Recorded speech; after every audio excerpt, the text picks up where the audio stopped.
Olá, meus amores! Aqui estamos nós de novo para mais uma aula, dessa vez capítulo 5, um conteúdo bem pequenininho, porque na verdade ele é uma retomada, uma revisão de um assunto que vocês já viram no ano passado com o professor Jefferson, que são os termos constituintes da oração.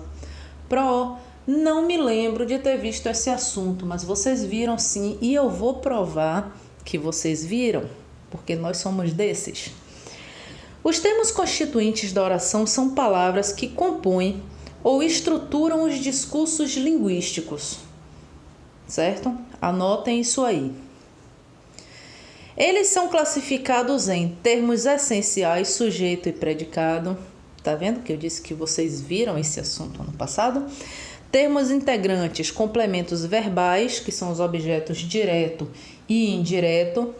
Complemento nominal, que é tudo aquilo que complementa o nome, e agentes da passiva. Termos acessórios, adjunto adverbial, adjunto adnominal, aposto e vocativo. Viu que eu disse a vocês, que vocês viram? Recobrem aí na memória, busque lá no fundinho da cachola. Assunto básico do 7º ano. Aqui, nessa aula, o que eu vou precisar de vocês é sujeito, predicado e os adjuntos. Por enquanto, só que vocês consigam identificá-los dentro de uma estrutura de frase, certo? Pro vai cobrar tipos de sujeito, simples, composto, não. Vai cobrar tipos de predicado, predicado verbal, nominal, verbo nominal, também não. No máximo, eu vou pedir para vocês classificarem os adjuntos adnominais. E só. E, claro, me dá a diferença do que é sujeito, núcleo do sujeito, predicado, enfim. O sujeito é a pessoa ou termo do qual se declara ou enuncia algo. Imagine aqui, nessa frase, sempre ele, o gatinho lindo da mamãe, o bebê. Hugo gosta de dormir. De quem falamos na frase? De Hugo. Então, Hugo é o meu sujeito. Certo? Quando a gente pega essa estrutura de frase, Hugo gosta de dormir, fica claro pra gente que o sujeito e o núcleo se trata da mesma palavra. Mas, quando a gente vai falar de outro tipo de núcleo do sujeito, dentro da estrutura do sujeito, o núcleo é o termo principal, sempre. As flores amarelas brotaram no jardim. A gente separa o sujeito do predicado, sujeito, as flores amarelas. O termo principal, flores, então flores é o núcleo do sujeito. Ô, prozinha, me dê uma luz aí, como é que eu faço para identificar mais rápido esse núcleo do sujeito? Muito fácil. A gente separou as flores amarelas como o sujeito. Se eu digo flores amarelas brotaram no jardim, a frase continua com o sentido completo. Se eu digo as flores brotaram no jardim, a frase também continua com sentido completo. Mas se eu digo as amarelas brotaram no jardim, as amarelas o que, professora? Pode ser qualquer coisa, pode ser rosa, flor, girassol, o quê? Então percebam que quando você retira desse sujeito a palavra flores, a frase muda totalmente de sentido. Ela pode ser inserido ali qualquer coisa, ela fica vaga, ela fica incompleta. Então a gente percebe que nessa estrutura de sujeito aí, o flores é a palavra principal. Então tudo que vem além desse flores é o adjunto adnominal que a gente vai ver mais um pouquinho lá na frente, certo? A princípio, identificar o sujeito e conseguir desse sujeito extrair o núcleo.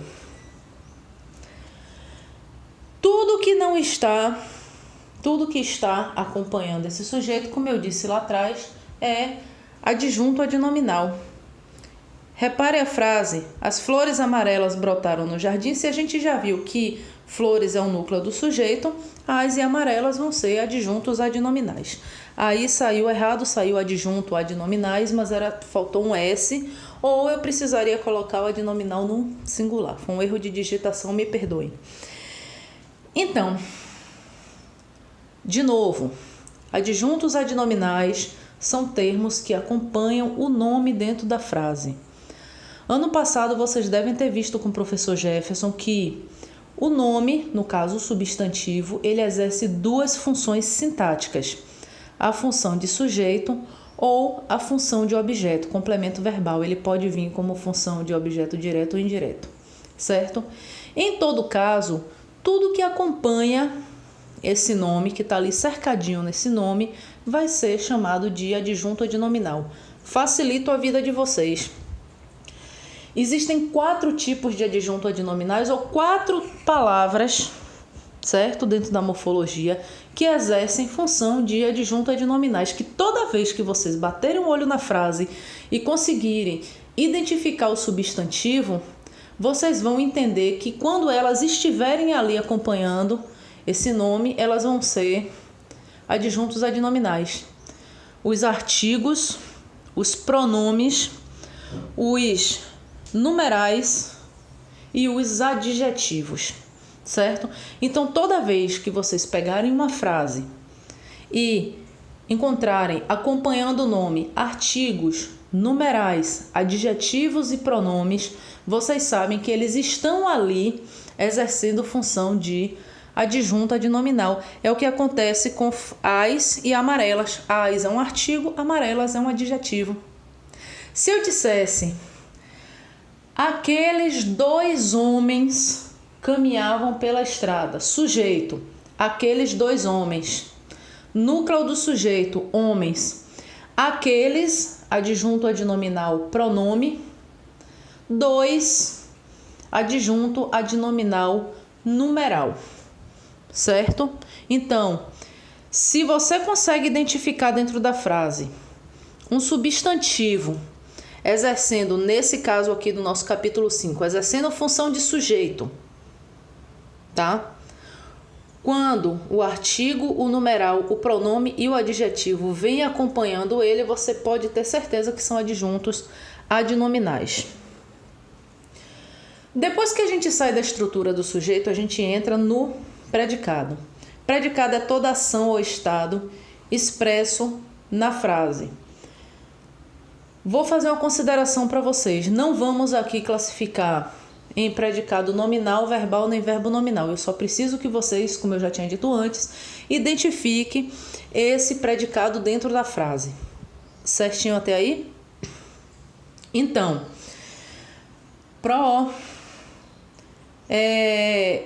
eu posso dizer que predicado é tudo aquilo que se diz do sujeito? Pode, também. Porém, tem uma questão. Existe aquelas frases em que a oração é sem sujeito. O predicado continua funcionando. Se eu digo choveu a noite toda, eu tenho uma oração sem sujeito. Mas eu tenho um predicado, não tenho? É por isso que esse conceito de predicado é tudo aquilo que se diz do sujeito é muito limitado. Eu prefiro dizer que predicado é toda ação ou estado expresso na frase. Abro uma observação aí também. A oração só vai ser sem sujeito quando o verbo for de ação ou de fenômeno da natureza. Vocês devem ter aprendido o predicado nominal com o professor Jefferson no passado, e ele deve ter dito a vocês que o predicado é nominal toda vez que tiver um verbo de ligação. Ele recebe esse nome de verbo de ligação porque ele liga tudo que está sendo dito, né, do sujeito ao próprio sujeito. Hugo é carinhoso. Carinhoso está diretamente ligado a Hugo. Por isso o predicado é nominal, porque ele possui um verbo de ligação. Predicado nominal, nome, né? O nome já está dizendo, nominal, nomine. Tudo que é dito no predicado está ligado ao nome ou ao sujeito. Por isso vocês não vão ter predicados com verbo de estado e sem sujeito. Não existe. A oração, para ser sem sujeito, ela precisa ter ou verbo de ação ou fenômeno da natureza no predicado, tá? De qualquer forma, predicado é toda ação ou estado expresso na frase. Retomemos nossa frase. As flores amarelas brotaram no jardim. O que se diz das flores amarelas? Que elas brotaram no jardim, então é o predicado. Vou botar lá bonitinho o texto, compreensão de texto, certo? Eu tiro uma frase dessa compreensão, boto na questão e digo assim: eu quero que vocês identifiquem nessa frase o sujeito com o núcleo, o predicado e os adjuntos adnominais. E aí vocês vão saber o que é o que. Isso é importante para mim nesse momento, tá? Então, vocês sabendo diferenciar o sujeito do predicado, inclusive na ordem inversa, não é? Quando o predicado vem antes do sujeito. Ainda tem esse detalhe. Vocês conseguindo identificar esse sujeito dentro da frase, o núcleo desse sujeito e os adjuntos, lembrando que eles podem ser artigo, pronome, adjetivo e numeral, e sabendo separar o predicado, estamos felizes todos certinhos, certo? Bem pequenininho, bem rápido, porque é revisão, retomada do 7º ano, só para a gente dar sequência ao nosso assunto. Então, para qualquer dúvida, sugestão ou envio de atividades, e-mail falecomproleonor@hotmail.com. Na semana passada, eu passei para vocês um videozinho, pedi que vocês produzissem um texto, inserindo o discurso direto, que foi o capítulo 4, e eu não recebi resenha, não recebi produção de ninguém. 1 ou 2 alunos. Então, vocês estão me devendo essa atividade e hoje, junto com essa aula, está indo outra, certo? No módulo. Não deixem de cumprir as atividades, não deixem de enviar essas atividades para mim, principalmente quando for resenha, análise fílmica, porque é a forma que eu tenho de ver como está o rendimento de vocês nessa quarentena, tá? Lembrando que nós não estamos em aula presencial e qualquer retorno que vocês me dão é o que faz com que eu tenha noção do que está se passando. Não tenham vergonha de me pedir ajuda, de mandar um e-mail, tô com dúvida, eu tenho uma sugestão, não é? Eu queria trabalhar um filme assim, eu li um livro que foi legal, que tem a ver com o assunto, mandem para mim. Fiz atividade, olha a minha produção de texto aqui, legal. Esse e-mail, Fale com Proleonor, como eu já tinha dito a vocês antes, é o canal que eu tenho para conversar com vocês. Não tenham vergonha, certo? Estou com saudade, façam minhas atividades, bebam água, se cuidem, lavem as mãos, não esqueçam do álcool gel, façam carinho nos bichinhos, aproveitem esse momento com a família, tirem um tempo para relaxar, para assistir um filme, para ler um livro, para ouvir e contar histórias. E até a próxima, meus amores. Um beijão e até mais.